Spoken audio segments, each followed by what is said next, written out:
Welcome to Bubbles for Every Occasion. Here today we're going to talk about the 3 different styles of sparkling wine we have on our list here at Blue Island. Now, we typically keep on any of our categories on the list, we'll keep similar styles, although with vintage changes, oftentimes we'll change the producer. And so what we like to pour here is kind of our entry level. It's a Blanc de Blanc. So typically when we're talking about sparkling wine and or champagne, that's actually from the Champagne region of France, we're talking about all brut, which means dry. So we serve only brut wines, whether it's a brut rosé or a Blanc de Blanc or a true champagne style. And typically the wines in the sparkling world are made up of, if it's a Blanc de Blanc, meaning it's Chardonnay, and then the 2 red grapes that go into champagne are Pinot Noir and Pinot Meunier. So again, our entry level pour here by the glass, and this is a great wine, and Ben will speak more to this. If someone just says, hey, I'll have a glass of champagne, or hey, I'll have a glass of sparkling wine, they're looking for something like this, which is a Blanc de Blanc. It's a fairly inexpensive on our list wine, and it offers just a nice, aperitif type style of wine. You know, what we would say is kind of the upgrade from that on our list here is when we get into a rosé. So currently right now we're serving a Cremante Bourguignon, sometimes we'll serve a Cremante Loire, and this summer we're moving to a Provence rosé sparkle. This is one of the only brut rosés that come from the Provence region.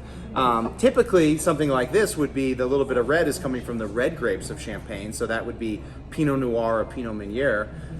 This being from Provence, which a lot of people like to drink rosé from Provence, you'll have grapes like Syrah or Grenache that are making up the red.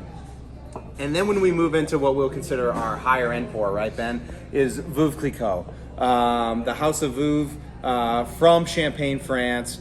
Very well-known wine, somewhat of an exclusive wine. This is where you're gonna get, a lot of those like beautiful yeasty flavors in Champagne. And this is a true Champagne. So this is a brut Champagne that has Chardonnay, Pinot Noir, and Pinot Meunier in it. When you zoom in on these wines, you can look at the prestige of the wine, which is the bubbles in it. And you can really see kind of as you go down the list, even as the quality of the wine goes up, you can see how the bubbles get smaller, yet more intense. So Ben, tell us a little bit when you're on the floor and someone says, hey, let me have a Prosecco, or hey, let me have a glass of champagne, or let me have a cava. People ask for all these different kinds of things. How do you lead them in the right direction?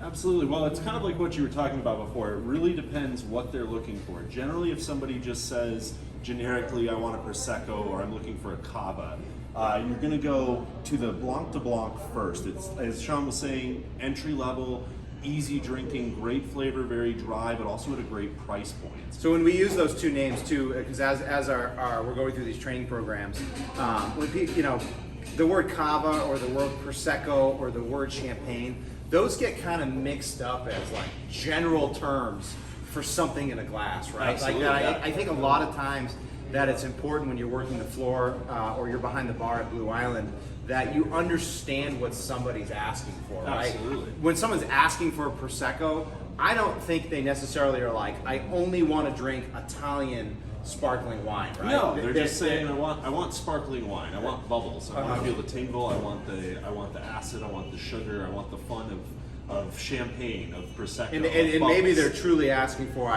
because no one's going to come in and go, I want a glass of Blanc de Blanc. Absolutely. Very rarely. Yeah. But if someone might say, I want champagne, they may truly want champagne, and that's a Veuve Clicquot, right? It's like, are you looking for true champagne?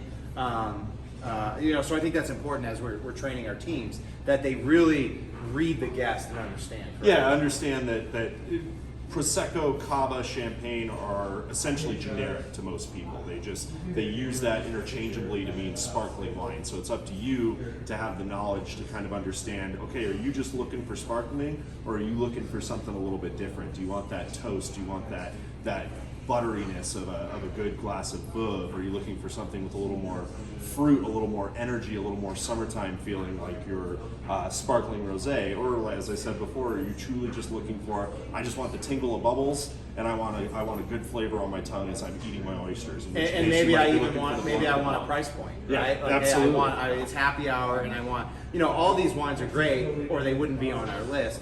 But there is definitely a difference between having Paul Chevalier Blanc de Blanc and drinking Veuve Clicquot, right? Absolutely. And then would I be wrong to say that the rosé kind of sells itself because it's pretty, it's fun, it's really fruit forward. To me, this is like, I want to drink this when I haven't even thought about food yet, right? It's just a great aperitif wine. But now we're getting serious about, hey, we ordered some oysters, we maybe got caviar, we want to do stone crab when it's in season. It's like, wow, now I want to, you kind of mentioned it, like, a champagne that's truly method de champenois, that you're really going to get that toastiness from the yeast and so on and so forth. Yeah. And now you get a table of serious champagne drinkers, right? How do we, and they're talking about, hey, we want a couple glasses of Veuve. How do we get them to talking about, hey, no, let's move to a vintage wine? What does that step look like for you? Well, that one's always a little bit more of a challenge, and it like you said, it really depends on what they're coming and looking for in the first place. Veuve Clicquot here, as Sean was saying before, is a very well-renowned traditional champagne. Most people that drink champagne know this. Most people are also familiar with something like a Dom Perignon, but obviously the price point is a lot different, a little bit higher. But it is a vintage, as Sean was saying, which tends to be fairly rare in the sparkling wine world. Most wines, sparkling wines are a mixture of different vintages, so they don't have a year on them, whereas something like Dom Perignon has a very specific vintage, a very specific year. This is for people that really are looking to do something special. As Sean was saying, maybe they're already getting a bunch of oysters, maybe you've introduced them into some caviar. That's when you start talking, hey, if you're looking at doing this a Beluga, or you're looking at doing this Golden Ocetra, maybe it's time for you to try out Dom Perignon. Have you ever had a vintage 2012 sparkling champagne?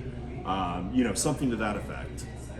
And I think a lot of times too, Ben, that these will, the consumer that's looking for Dom Perignon or Cristal or Roederer or these very well-known champagne houses, which is what we've done on our list, right? We've got a few, sort of really special unknown champagnes for people that are really like want to go to the next level. But I think sometimes some of these wines, these vintage champagnes, will sell themselves. Hey, it's graduation. Hey, we're getting married. Hey, that's why we want to do this. But here, at Blue Island, we try to celebrate life every day, right? So as a server, as a bartender, as a manager at a Blue Island, we want to know about these wines. We want to learn more, which we will through the training process of learning about how do we move these more expensive vintage champagnes. But I think to sum it up, we have a great selection of by the glass bubbly wines to kind of hit every taste. Yeah, absolutely.